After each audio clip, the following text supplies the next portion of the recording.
আজ তোকে এমন শাস্তি দেব যে এই সমাজ আজীবন মনে রাখবে। ছটফট করতে করতে বিজয় শেষ আর্তনাদ করে বলেছিল, আমাকে আমাকে ছেড়ে দিন বাবু। সাহিত্যের পাঁচমিশালি, শিল্প এবং সাহিত্য চর্চার সেরা ঠিকানা।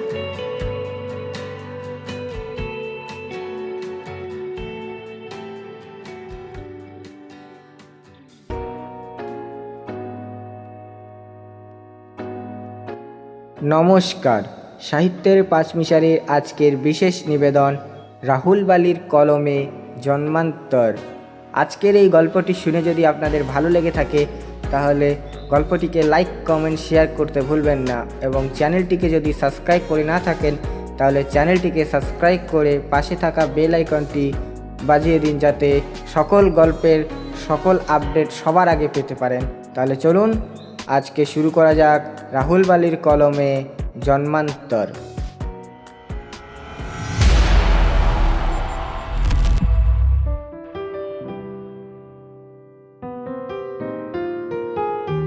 আমি স্পষ্টবাদী মানুষ, ভূতে টুতে বিশ্বাস করি না। আর জন্মান্তর, সে তো সব গাঁজাখড়ি গল্প। বডিটা পুরো ছাই হয়ে গেলেই তো ব্যাস, সেখানেই চ্যাপ্টার ক্লোজ। সে বছর কুসংস্কার মুক্ত মন নিয়ে কলেজে উঠতেই আমি আর আমার বন্ধু প্রীতম কৌশিকী অমাবস্যার দিন তারাপীঠে গেলাম, স্রেফ তারাপীঠের শ্মশানের পরিবেশটা একটু ঘুরে দেখতে। দুপুরবেলা হোটেলে শুয়ে আমি আর প্রীতম আড্ডা মারছি, এমন সময় হঠাৎ প্রীতম জিজ্ঞাসা করলো, আচ্ছা রাহুল, তুই জন্মান্তরে বিশ্বাস করিস না কেন? আরে ভাই, বিজ্ঞান অনেক এগিয়ে গেছে। মৃত্যুর পর আবার জীবন, এসব তো শুধু অলীক কল্পনা। সবকিছু বিজ্ঞান দিয়ে মাপা যায় না। এখনো বাস্তবে এমন অনেক কিছুই ঘটে যার যুক্তিযুক্ত ব্যাখ্যা তোদের ওই বিজ্ঞান দিতে পারবে না। তোকে আজ থেকে 80 বছর আগের, অর্থাৎ দেশ স্বাধীন হওয়ার পরের বছরের একটা ঘটনা বলি, মন দিয়ে শোন। হাওড়ার কুসুমপুর গ্রামের এক দরিদ্র কিন্তু মেধাবী ছেলে বিজয়। ছবি তোলার মস্ত নেশা ছিল তার। এই সূত্রেই তার আলাপ হয় গ্রামের সব থেকে ধনী সমাজপতি উচ্চবংশীয় সমরেশ চৌধুরীর রূপবতী মেয়ে সুলেখার সঙ্গে। জাতপাতে ভরা সেই যুগে দাঁড়িয়েও ওরা একে অপরকে ভীষণ ভালোবেসে ফেলেছিল। ওরা একে অপরকে ছাড়া বেঁচে থাকার কথা ভাবতেই পারত না। একদিন গঙ্গার ঘাটে সুলেখা অত্যন্ত চিন্তিত হয়ে বিজয়কে বলল, আমার খুব ভয় করে বিজয়। তুমি তো জানো তুমি আর আমি এক জাতের নই, আর আমার বাবা জাতপাত আর বংশের অহংকার খুব বিশ্বাস করে। আমার বাবা জানতে পারলে আমাদের কেউ বাঁচাতে পারবে না। সুলেখার মাথায় হাত রেখে বিজয় দৃঢ়ভাবে বলল, তুমি দেখো সুলেখা, জাতপাতের এই দেওয়াল ভেঙে একদিন না একদিন তোমাকে আমি ঠিকই নিজের করে নেব, আর এটা আমি তোমাকে কথা দিলাম। সুলেখার ভয়টাই সত্যি হলো। অহংকারী দাম্ভিক সমরেশবাবু যখন জানতে পারলেন তার মেয়ে একজন নিচু জাতের ছেলেকে ভালোবাসে, ওর রক্ত গরম হয়ে উঠল। একদিন সন্ধ্যাবেলা গুন্ডা দিয়ে বিজয়কে তুলে এনে একটা অন্ধকার ঘরে বিজয়কে আটকে রেখে তিনি নিজে হাতে বিজয়ের গলা টিপে ধরলেন। অত্যন্ত হিংস্রভাবে তিনি বললেন, তোরা এত বড় সাহস, একটা ছোট জাতের নগণ্য ছেলে হয়ে তুই আমার মেয়েকে ভালোবাসার স্বপ্ন দেখাস? সমাজপতি সমরেশ চক্রবর্তীর বংশের মর্যাদা তুই এইভাবে ধুলোয় মিশিয়ে দিবি ভেবেছিস? আজ তোকে এমন শাস্তি দেব যে এই সমাজ আজীবন মনে রাখবে। ছটফট করতে করতে বিজয় শেষ আর্তনাদ করে বলেছিল, আমাকে আমাকে ছেড়ে দিন বাবু। আমি আর এখানে আসবো না, আর আসবো না কোনোদিন।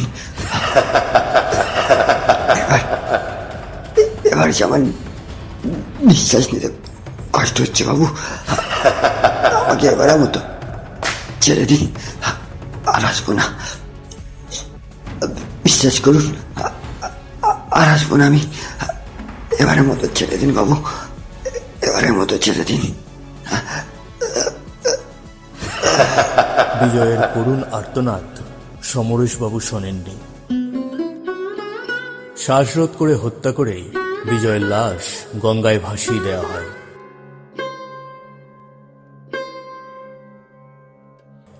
ক্ষমতার জোরে কেস চাপা দিয়ে সমরেশবাবু তড়িঘড়ি করে চিন্ময় চক্রবর্তী নামে এক কুলীন পাত্রের সঙ্গে সুলেখার বিয়ে দিয়ে কলকাতায় পাঠিয়ে দেন।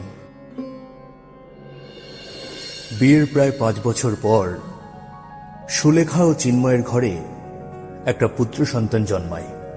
আদর করে বাবা মাতার নাম রাখে বিশু।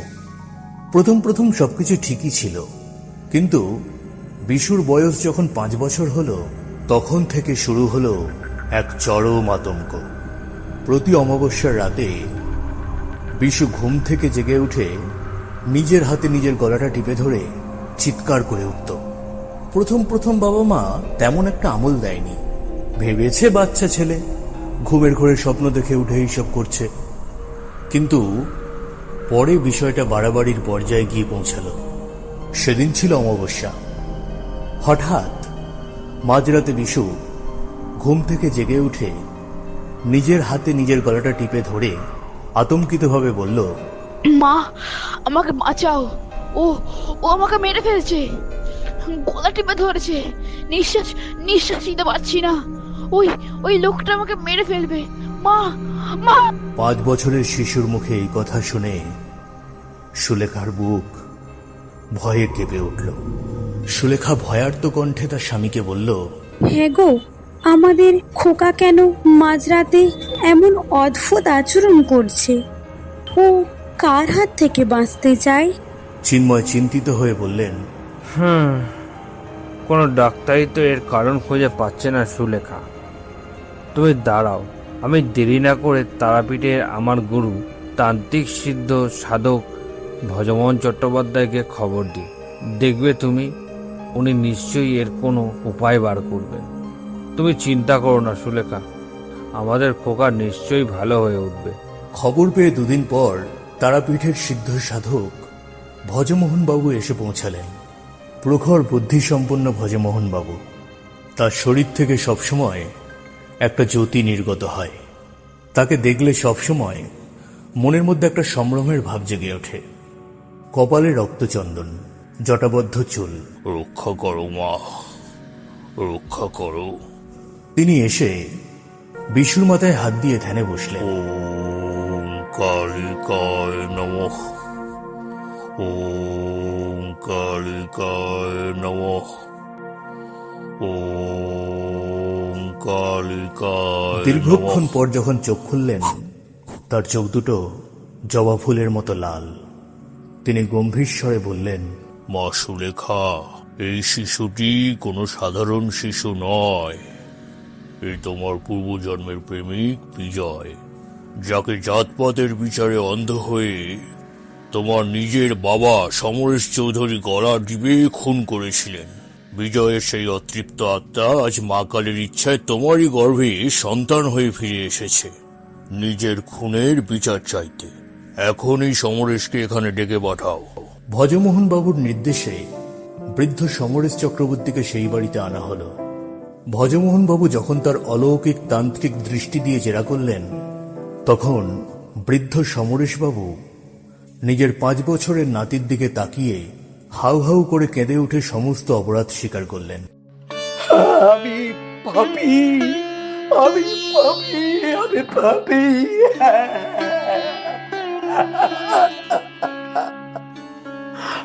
আমি নিজের অহংকারে অন্ধ হয়ে বিজয়কে খুন করেছিলাম। বাবা, আমায় ক্ষমা করো, আমায় ক্ষমা করো, আমায় ক্ষমা করো। ভজমোহন বাবু দৃঢ়ভাবে বললেন, অহংকারী মানুষ, ঈশ্বর যাকে কেড়ে নেওয়ার ক্ষমতা দেননি তাকে আপনি শেষ করতে চেয়েছিলেন। আজ মা কালী নিখুঁত প্রতিশোধ নিয়েছেন। আপনি যাকে মেরেছিলেন আজ তাকে নাতি রূপে কোলে তুলে আদর করছেন। এর চেয়ে বড় শাস্তি আর কিছুই হতে পারে না। যান, পুলিশের কাছে গিয়ে নিজের পাপের প্রায়শ্চিত্ত করুন। সমরেশবাবু নিজের ভুল বুঝতে পেরে থানায় গিয়ে আত্মসমর্পণ করেন। আর ভজমোহন বাবু অলৌকিক শক্তির প্রভাবে শিশু বিশুর মন থেকে পূর্বজন্মের স্মৃতি মুছে দিলেন।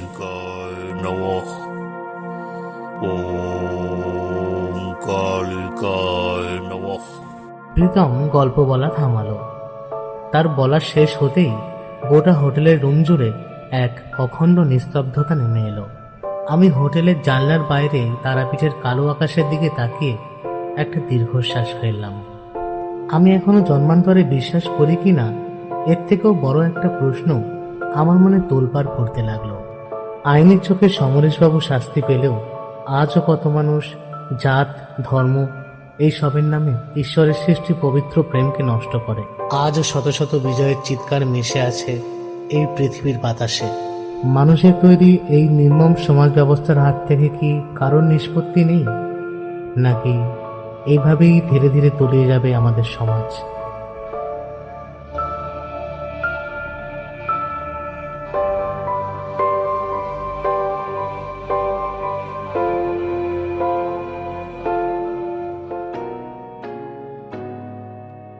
এতক্ষণ আপনি শুনলেন সাহিত্যের পাঁচমিশালির আজকের নিবেদন রাহুল বালির লেখা গল্প জন্মান্তর।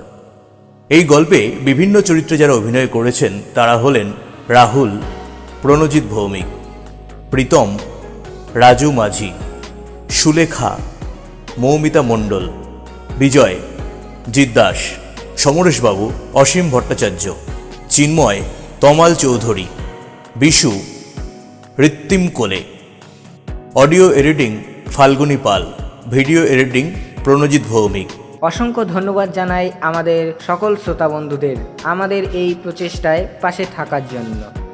আমাদের গল্পটি যদি আপনাদের ভালো লেগে থাকে তাহলে প্লিজ গল্পটিকে একটি লাইক কমেন্ট শেয়ার করতে ভুলবেন না। আর চ্যানেলটিকে যদি সাবস্ক্রাইব করে না থাকেন তাহলে এক্ষুনি চ্যানেলটিকে সাবস্ক্রাইব করে পাশে থাকা বেল আইকনটি বাজিয়ে দিন, যাতে সকল আপডেট সবার আগে পেতে পারেন।